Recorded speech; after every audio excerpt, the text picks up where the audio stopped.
drop something.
Take a quick smoke break.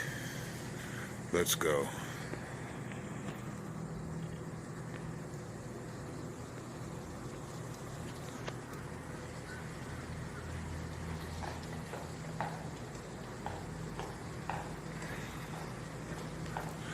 I'm gonna smoke out here in the patio area to emphasize that I don't have to go to the action. That the action both follows me and comes to me.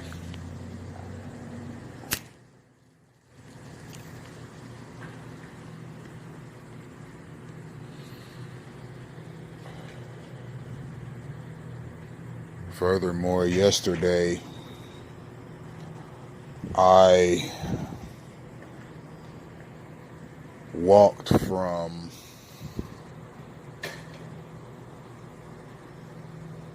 this library to the A1A bridge, which leads to Hutchinson Island, which is where I did Gang-stalking in action part 68. If you remember, I turned around and walked back the other way because I didn't think I was going the right way in order to get to the beach, but I was going the right way to get to the beach. So later that night, I completed my trip and walked from this particular area over the A1A bridge and all the way down into Hutchinson Island, as far as the Hutchinson Shores Beach Resort and Spa, where I rested. And then I walked back because I couldn't find a ride. The Jensen Beach sheriffs, EMS, and fire dispatchers told me that they couldn't give me a ride. I called them. I mean, I had walked at that point 10 miles on the day, and I was sore, and I was hoping I could get a ride back to this general area, and they told me that I couldn't. So I rested for, I'd say, about an hour and a half at the spa outside of it, and then I walked another 6 miles back this way. So I'm quite sore.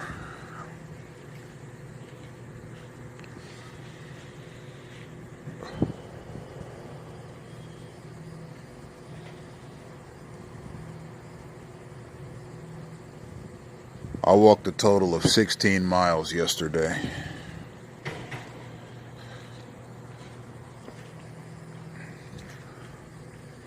Hutchinson Island is beautiful. It's the closest thing to paradise in terms of a residential area that you'll find in South Florida.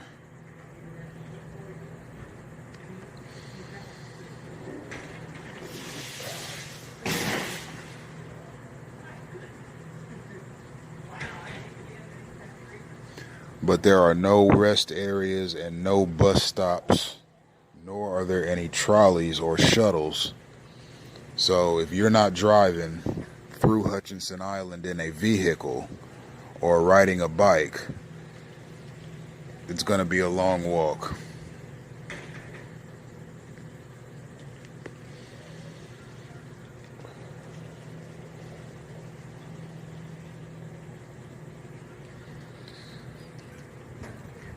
Now, I know you just heard that loud popping noise that sounded like a gunshot.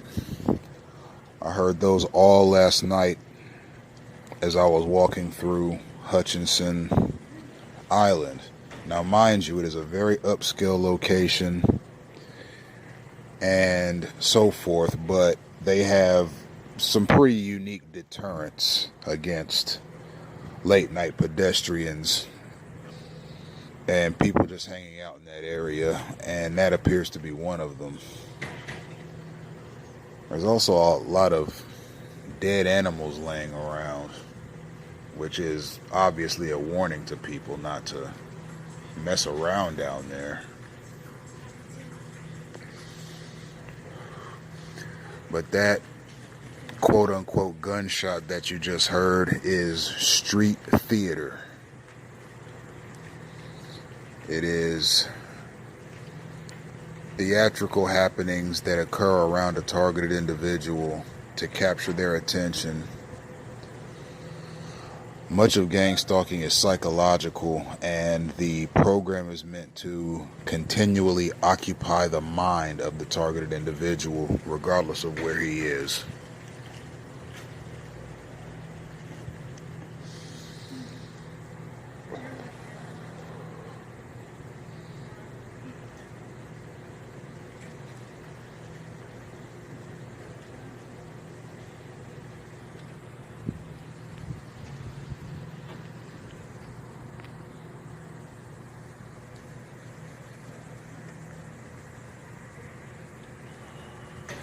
As you can see, I'm perpetually by myself. Part of gang stalking is isolating the targeted individual.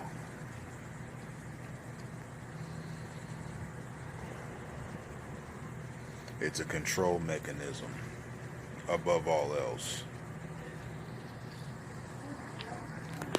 And the control mechanism is not aimed at protecting the TI, but rather destabilizing him.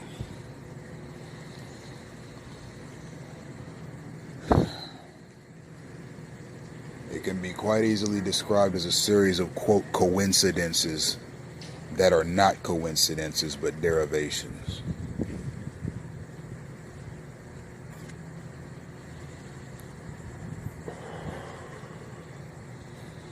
As you can see, quite a bit of activity since I stepped out here. As I left, a woman left the library and dropped something. That was synchronization.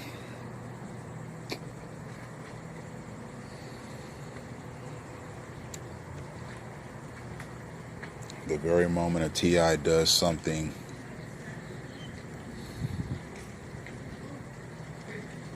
a stalker or a street player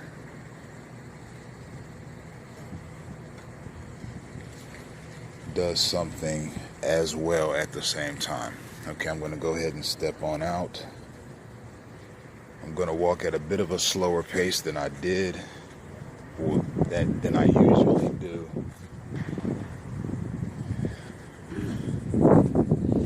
This here is a gang stalker / street player. Notice how he sneezed as soon as I turned the corner It might have not even been a sneeze. He might have just spit to be gross. As I've said in numerous videos, making a targeted individual sick is a big part of gang stalking. A targeted individual is constantly around people who are wheezing, sneezing, coughing, spitting, breaking wind, and doing other vulgar things in his immediate vicinity in an attempt to spread germs. Here's our first public service vehicle. That white truck, that is a Martin County public service vehicle. As I've said in previous videos, an abundance of public service vehicles in the vicinity of a targeted individual is a constant occurrence and is a hallmark of gang stalking activity.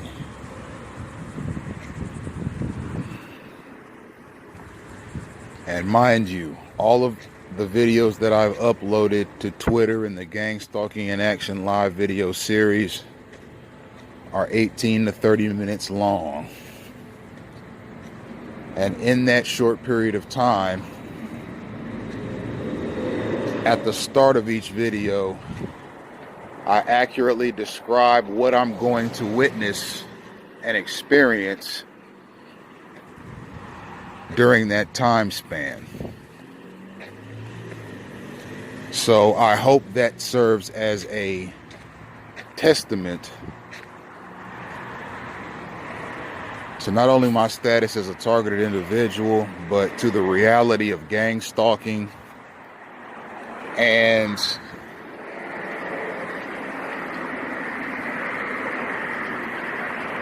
to how pervasive it is. There's a Martin County school crossing vehicle. That's a public service vehicle. That's the second public service vehicle I've seen since exiting the library. And this video is only 12 minutes long at this point.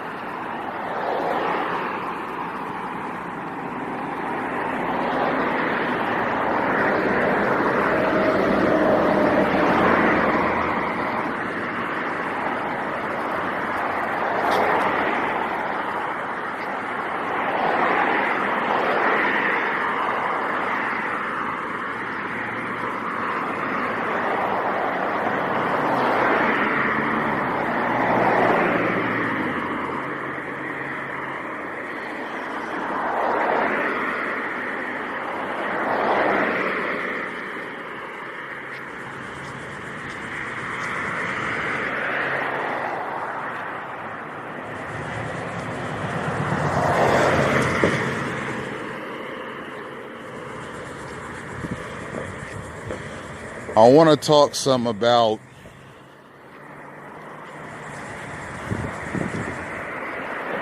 the Gang-stalking in Action live video series in relation to its political relevance.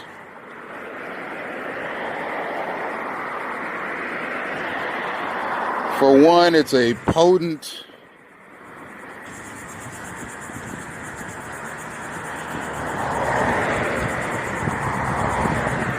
manifestation of post 9/11 monitoring programs.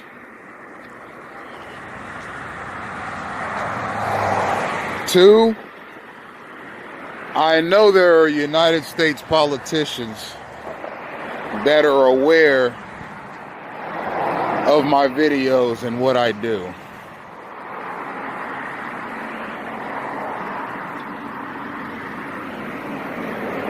The Gang-stalking in Action live video series is a problem.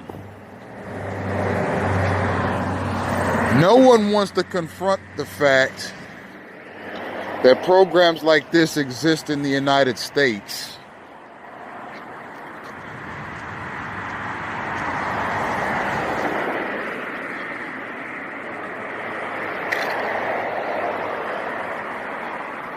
At the present time,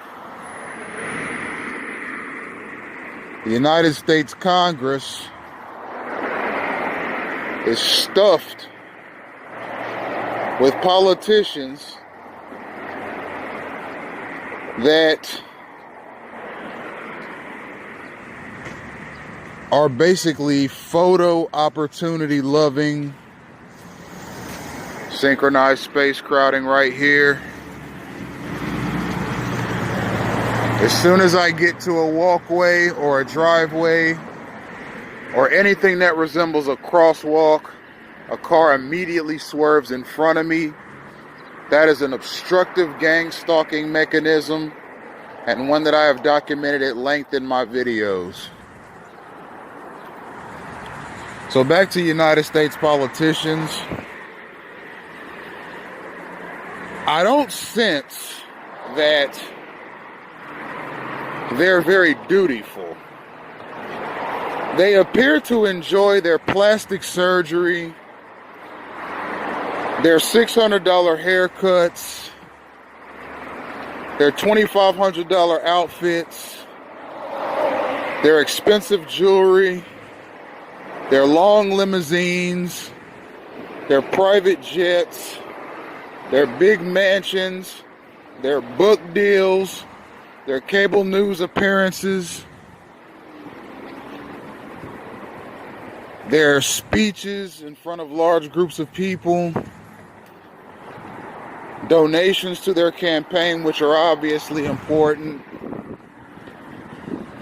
their names in lights, their names in newspapers,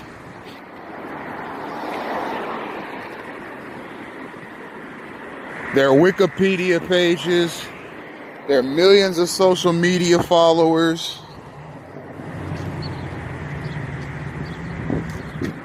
and just being worshipped in general, being admired in general, being desired in general.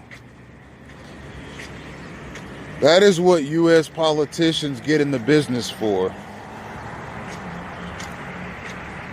They like doing business with big corporations. They like feeling important. They like feeling unique. They like feeling like heroes. They like feeling like gods. When an ugly issue that is very real, like gang stalking, rears its ugly head, they don't know what to do because they're paper politicians. They don't go after the tough stuff. They only want to go after the issues that'll get their names in the newspapers. Gang stalking has not been thoroughly researched. It's not politically sexy. You see, they'd rather talk about things like, well, what's Iran doing? Even though Iran has never seriously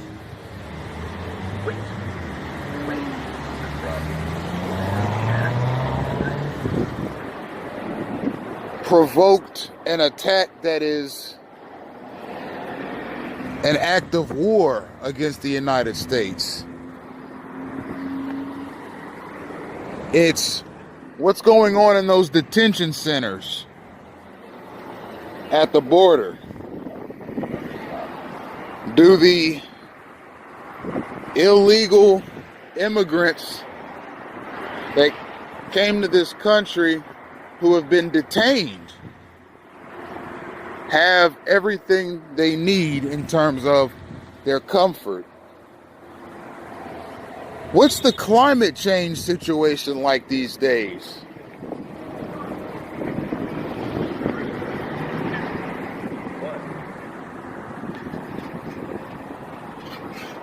Has the earth heated up 1 degree yet?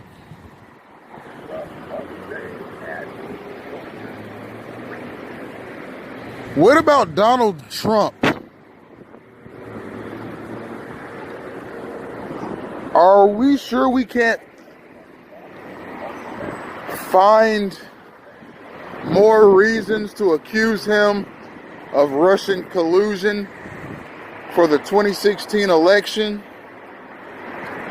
You see, there are certain things that politicians focus on. There are certain issues that politicians focus on to keep their name relevant, to keep their name in lights, to keep their name in the papers, and to stay glamorous. When something like this comes along, when something like gang-stalking comes along, it's, oh well, just go to the police about that. How many times do I have to show you on camera that the police not only facilitate gang-stalking, but are involved in it? And I'm supposed to go to them and do what? Tell them to investigate themselves? Police departments don't do that. Even if you talk to internal affairs people are also police. You see, they just have the designation of investigating police misconduct. But at the end of the day, there are police officers shooting and killing people all around the country, and internal affairs is concluding that they did nothing wrong. You see, police officers are often held above reproach because of the nature of their job. A lot of people see it as dangerous. And I will say that there are inner city police departments or police departments that patrol dangerous inner cities like Baltimore, Chicago, New York City, Miami, Houston, LA, Oakland, and what have you, that are in dangerous situations. But the vast majority of the 765,000 police officers that are on patrol in America at any given time are in the suburbs and are very safe. Anyhow, I digress. This is not a matter for police. The gang-stalking mechanism is potentially international. It's something that has to be looked at by the governments of nations up to and including the United Nations. This program was obviously pork-barreled through Congress and done so through the votes of complacent politicians that want to stay friendly with the kinds of big corporations that facilitate gang stalking. Because mind you, big corporations make big donations to political candidates. So as a thank you to them, and as a way to stay friendly with them and their money, politicians often do what they say. So here's my message to any politician that has seen what I do and has taken an adversarial posture towards me. Just sit down and do whatever it is you do on a daily basis. I haven't asked any politician for anything.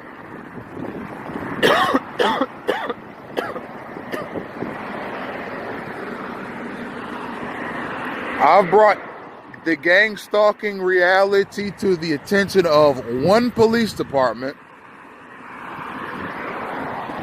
and it wasn't even a police department, it was a sheriff's department, and I did it as I was filing a citizen's complaint against one of the deputies, and that's the Montgomery County Sheriff's Department in in Montgomery County, Ohio.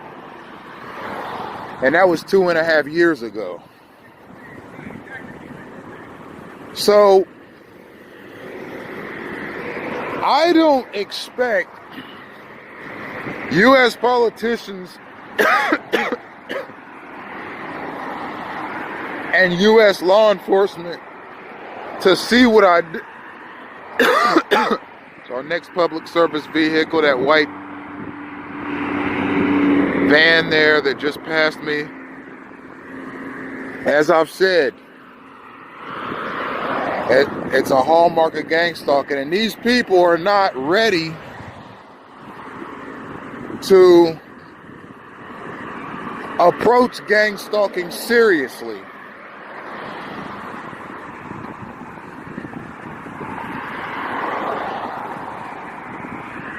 Especially coming from someone in my demographic.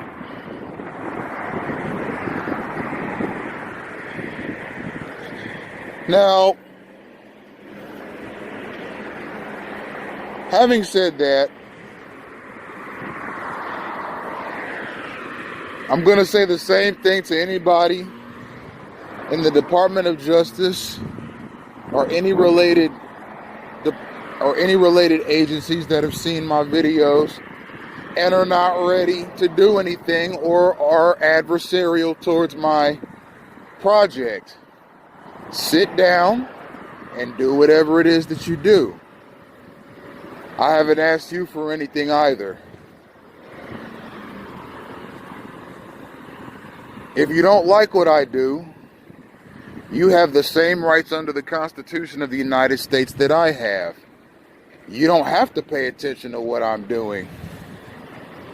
I'm going to keep documenting gang stalking until something is done about it. And until it's put into the public eye as an actual, harmful, wasteful, and ill-conceived entity. So, if you're a politician and you like the glamour of your occupation, stay in it. Don't deviate. Don't look at anything else other than those issues that'll bring you publicity. If you're in the Department of Justice and you feel very good about what you do, and you'd rather focus on other issues, and I know there's a lot of crime in America, so the Department of Justice is constantly busy. Just keep doing what you do. There's another public works truck, that white pickup truck. And I'll keep doing what I do. And no, I'm not disappointed because I know the nature of politics. It's a money game and a publicity game. And I fully expect United States politicians to stay in that mold. I'm going to keep recording. I'm going to keep posting.